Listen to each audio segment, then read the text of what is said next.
Sur la formation professionnelle, la dernière réforme, elle date de 3-4 ans, elle n'est pas aussi vieille que ça. Il y a eu beaucoup de restructuration. Le point le plus important, selon moi, c'est qu'on fasse le ménage dans les organismes de formation. Est-ce qu'ils peuvent être privatisés pour partie ? Est-ce qu'ils peuvent être privatisés pour partie ? Ça peut être une des pistes du gouvernement Privatiser quoi ? Que de privatiser...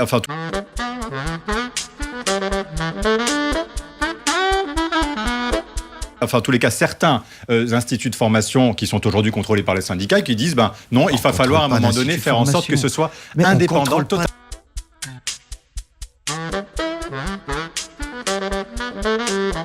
Totalement indépendant. On ne contrôle pas d'institut de formation. C'est pas comme ça que ça se passe.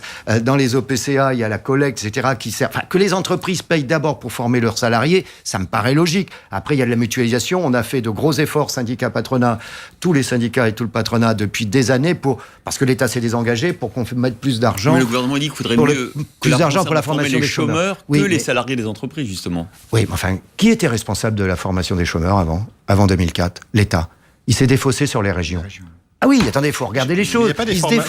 Il s'est défaussé sur les régions et la situation aujourd'hui est très différente d'une région à d'une autre. Là, on est en train de se battre, entre guillemets, pour préserver un organisme important en matière de formation qui est l'AFPA, qui est un organisme efficace, où les gens qui sont en formation de reconversion, allez, 70%, ils retrouvent un boulot en CDI. Mais on dit qu'il y a beaucoup de formations bidons, Jean-Claude Mailly. Mais oui, mais qu'est-ce que je viens de... Non, mais pas l'AFPA. Attendez, pas l'AFPA. L'AFPA a des problèmes. Mais d'autres, c'est-à-dire des formations qui n'en sont pas vraiment. Qu'est-ce que je vous ai dit ? Qu'il faut faire le tri dans les organismes de formation. Il doit en avoir...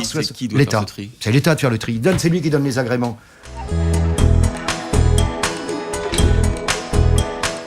Oui. Et puis, il y aura après l'aspect qui est lié, qui est l'aspect formation professionnelle. Donc, je pense que c'est un package entre apprentissage et formation professionnelle. Plus d'autonomie aux régions, peut-être, sur ces questions-là. Vous savez, l'autonomie aux régions, ça n'a pas été aussi simple que ça, parce que, regardez, il y a un organisme qui est toujours en danger, qui s'appelle l'AFPA, qui est un organisme qui est un très bon organisme.